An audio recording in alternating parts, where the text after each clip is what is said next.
ఎవరికైనా అది ఏనుగు దంతం ఉంటుంది. ఈ స్వామి పక్కన వచ్చేసి ఏనుగు ఆకారం ఒక సైడ్ చూస్తూ ఉంటుంది. ఏనుగు ఇక్కడ నుంచి ఇక్కడ వరకు ఏనుగు హెడ్, మధ్యలో కన్ను, లైట్గా తొండం ఇక్కడ నుంచి ఇలా ఉంటుంది. ఇది లాంగ్ నుంచి చూస్తే క్లియర్గా పడుతుంది, ఫొటోస్ తీసుకుంటే ఫొటోస్లో బాగా కనబడుతుంది.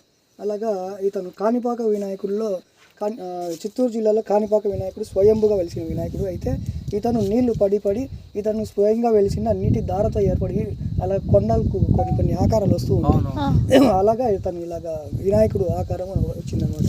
5 years బ్యాక్ నేను మా అన్నయ్య ఇద్దరము ఆ గుడి దగ్గర వచ్చి కూర్చోనంటే ఎవరో ఒక సాధువు వచ్చేసి వినాయకుడు ఇక్కడ ఉన్నాడు మీకు తెలుసా అని అంటే, వినాయకుడు ముందర ఉన్నాడు ఎందుకు తెలియదు అని అంటే, అతను కాదు నీళ్ళతో ఏర్పడిన వినాయకుడు అని. నీళ్ళతో ఎలా ఏర్పడతాడయ్యా, ఏం మాట్లాడుతున్నాడు వినాయకుడు, నేను గవర్నమెంట్ జాబ్ చేసుకుంటాను లైబ్రరీ ఒంటిమిట్టలో, అయితే అక్కడ వాటర్ ఫాల్స్ ఉంటాయని వచ్చి కూర్చోంటే అతను అలా చెప్తే, వినాయకుడు ఎలా ఏర్పడతాడు, నీళ్ళలో నిమజ్జనం చేస్తారు వినాయకుడిని తెలుసు, కానీ నీళ్ళతో వినాయకుడిని ఎలా తయారు చేస్తారు, మట్టితో చేస్తారు, లేదంటే సిమెంట్తో చేస్తారు, రాళ్లతో పైన చెక్కుతారు, అంతేగాని నీళ్ళతో వినాయకుడు ఏం మాట్లాడుతున్నావు అని అంటే, లేదు నాతో వస్తే నేను చూపిస్తాను అని అంటే, మా అన్న బాగా ఇంట్రెస్ట్ వచ్చి పొలం సినిమాతో అంటే, అన్న అతను ఎవరో సాధువు పిలుస్తున్నాడు కొండలలో ఆడికి పొలం అంటాను, నీకు మెంటల్ ఊరికే లేదు పోయాది తెలిసింది అంటే, సరే వస్తున్నారు అయితే రారా, గంగాదేవి ఏర్పాటు చేసుకున్న వినాయకుడు తన బిడ్డను అది అని. మా అన్నకు భక్తి ఎక్కువ అన్నమాట. అవునా ఉండు స్వామి వస్తాము లేదు స్వామి చూస్తాము పాసి చూద్దాం ఏదో అని. యాడ దగ్గర దూరం అని అంటే, నాకు అంత భక్తి లేదు అప్పుడు చెప్పాలంటే. అతనితో యాస మాట్లాడిన కొన్ని వెటకారంగా, ఎక్కడ దగ్గర దూరం అది అని అంటే, పైన కోనేరు ఉంది కదా, కోనేరు దగ్గర. కోనేరు అయితే మేము చూసినాము, కోనేరు అయితే దగ్గర కదా, సరే చూద్దాం అనేసి అతనితో పాటు ఫాలో అయితే వచ్చినాం. అప్పుడు ఇక్కడ అంతా కూడా రాళ్ళు ఏం లేకుండా అంటే 3 నెలలు అయితే ఇక్కడ చెట్లు వచ్చేస్తాయి ఆటోమేటిక్గా. ఇక్కడ రాళ్ళన్నీ కూడా మీరంతా నిలబడడం కోసం రాళ్ళు వేసినాను. ఇక్కడ ప్రసాదం ఇవన్నీ పెట్టుకునేకి రాళ్ళు పెట్టినాను. ఈ రాళ్ళు లేనప్పుడు అంతా కూడా చెట్లు ఉన్నాయి ఫుల్గా, కంపలు ఊడలు అన్నీ కూడా మూసుకుపోయినాడు స్వామి, అసలు కనబడేవాడు కాదు. అతను ఆ పైనుంచి పిలుచుకొచ్చాడు, ఈ రూట్ కాదు, పైనుంచి పిలుచుకొచ్చేసి మీరు వచ్చిన రూటే కరెక్ట్గా పిలుచుకొని వచ్చేసి అక్కడ దిగేసి ఆ నుంచి అదో అక్కడ ఉన్నాడు స్వామి అని చెప్పి, ఇదంతా ఏం కనబడేది కాదు, చెట్లు అన్నీ అడ్డం ఉంది.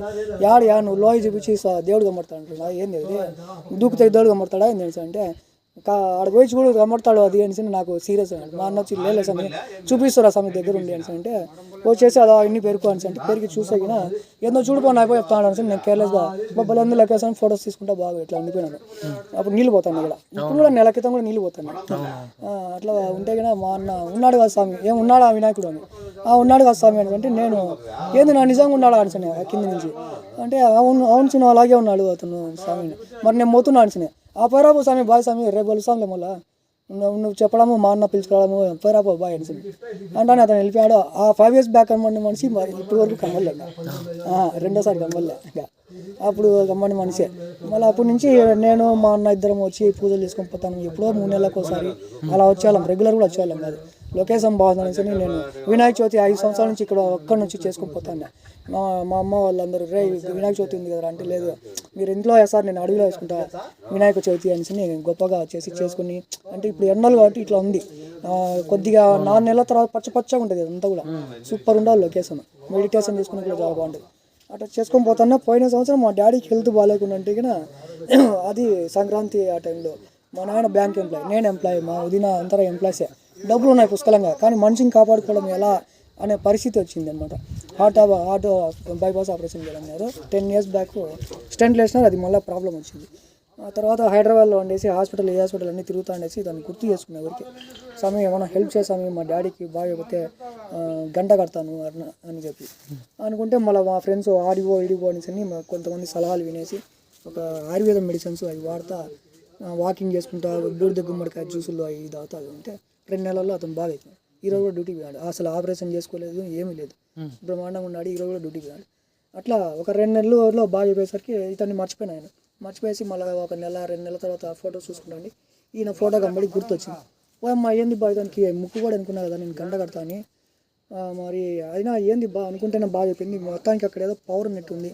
కొంతమంది అంటున్నారు ఇట్లా ఏదో కొండలో ఎవరో సాధు వినాయకుడు చూపించినాడు అది అని చెప్తే, కొండలో నా మంచిది పోయి చేసుకుంటాను పూజలు, కొండలలో అట్లా పవర్స్ ఉంటాయి అని అన్నారు. ఆ డైలాగ్ నాకు గుర్తొచ్చింది.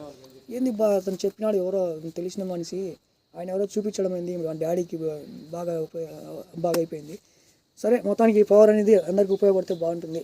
మనం ఇప్పుడు ఒంటిమిట్ట డ్యూటీ ఇలా పోయే రూటే, ఈరోజు కూడా నేను అటెండెన్స్ వేసుకుని ఇటు వచ్చిన, ఇక్కడ ఉంటే డ్యూటీలో ఉన్నట్టే, మళ్ళీ సాయంత్రం పోయి అటెండెన్స్ వేసుకొని మళ్ళీ కడపకి వెళ్ళిపోతా. కడపలో రవీంద్ర మధ్య అయితే నేను ఒంటిమిట్టలో ఉన్నా కాబట్టి వస్తున్నా రేపు నేను పులివెందులకు రాయచోటికి పోతే కానీ నేను ఇటువైపే రాను అసలు. కాబట్టి దేవుడు స్వామి ఇక్కడ ఉన్నాడు అనే విషయం ఎవరికి తెలియకుండా ఉండిపోతాయి. అలా కాదు, మనం అందరికీ తెలియజేస్తే బాగుంటుంది. మనం ముసలాళ్ళు అయిపోయి ఒకవేళ అంటే మనిషి ఈ రోజు ఉంటే రేపు ఉంటారు లేదు గ్యారంటీ లేదు. అలాంటి జీవితం అయిపోయింది. కరోనా టైం నుంచి నోటెడ్ అయిపోయింది బాగా. గ్యారంటీ లేదు లైఫ్. కాబట్టి మనం ఉన్నా లేకపోయినా అక్కడ దీపం పెడుతూ ఉంటే బాగుంటుంది, మంచిది. ఒకవేళ బతికి ఉంటే కన్నా ముసలాడు అయిపోయిన తర్వాత వచ్చి చూస్తే 10 మంది 100 మంది ఉంటే సంతోషపడతాము అని నీకు కాన్సెప్ట్తో ఆ గుళ్ళోకి వచ్చి చెప్పిన. స్వామి అక్కడ వినాయకుడు ఉన్నాడు స్వామి, బ్యాక్ సైడ్ నీళ్ళతో ఏర్పడిన వినాయకుడు. నీళ్ళతో ఏర్పడతాడు. ఎవరు నువ్వెవరు నీ పేరు ఏం పేరు అంటే, నా పేరు శ్రీనివాసు స్వామి, నేను లైబ్రరీను ఒంటిమిట్టలో చేస్తాను. నీళ్ళతో ఏర్పడిన వినాయకుడు అంటే నిజంగా అదే ఎట్లా ఏర్పడతాను, నేను కూడా అట్టే అనుకున్నాను స్వామి, రాసాను చూపిస్తా. రేపు నేను గుడికి నువ్వే ఉండేది ఇక్కడ పూజారి వస్తుంటారు, నువ్వు అందరికి చెప్తుంటావు కాబట్టి దేవుడు అందరికి తెలుస్తుంది అని నేను చెప్తే వాళ్ళు వచ్చి చూసేసి ఆశ్చర్యపోయి, మేము 30 ఏళ్ళ నుంచి నీళ్ళలో మునిగి తేలుతున్నాము, మాకు గమ్మల్ల నీకెటంటే నాకు కూడా గమ్మల్ల ఎవరు సాగు వచ్చి చూపించాడు, మీకు చెప్తే అందరికి చెప్తారని మీకు చెప్తాను. ఓకే బాబు అందరికి చెప్తామని కాదు, నాకు ట్రాన్స్ఫర్ అయిపోయి వెళ్ళిపోతాను అనే ఉద్దేశంతో నేను ఏదో ఒకటి చేయాలి అంతలో పనిని. ఇతను అంటే బాగా నేను ఫ్యాన్ అయిపోయిన అప్పటి నుంచి. మా డాడీకి బాగా చేసినాడు సూపర్ అని. ఎట్లయితే అల్లు అర్జున్ ఫ్యాన్, ఎన్టీఆర్ ఫ్యాన్ ఉన్నట్టు నేను ఇతని ఫ్యాన్ అయిపోయినాను. తర్వాత నుంచి దేవుడు తలపై నుంచి రాకూడదు, ఇతను తలపై నుంచి రావడం నాకు ఇష్టం లేదు అని మనసులో అనుకొని, సరే ఎట్లయితే బాగుంటుందని పైనుంచి వచ్చేసి ఇక్కడ నిలబడేసి ఇట్లా చూసుకుంటే ఈ రూట్ అయితే బాగుంటుంది సెలెక్షన్ చేసుకుని ఇంటికి వెళ్ళేసి కత్తి గడ్డపార సుత్తి తెచ్చుకొని కత్తితో చెట్లు కొట్టేసి గడ్డపారతో రాళ్ళు జరిపి సుత్తితో రాళ్ళు చిన్న చిన్న రాళ్ళు పైలు కొట్టేసి అట్లా వేసేసి బోర్డులు పెట్టి ఆరో మార్లు వేస్తే అన్నీ చూసి ఇప్పుడు మీరు వస్తున్నారు. ఇప్పుడు నేను అనుకునింది ఒకటైతే అంతకంటే ఇంకా సూపర్ హిట్ అయిపోయింది. వినాయక చవితి ఈ సంవత్సరం ఎలా జరిగిందంటే అసలు టీవీ ఛానల్ వాళ్ళు అందరూ వచ్చారు.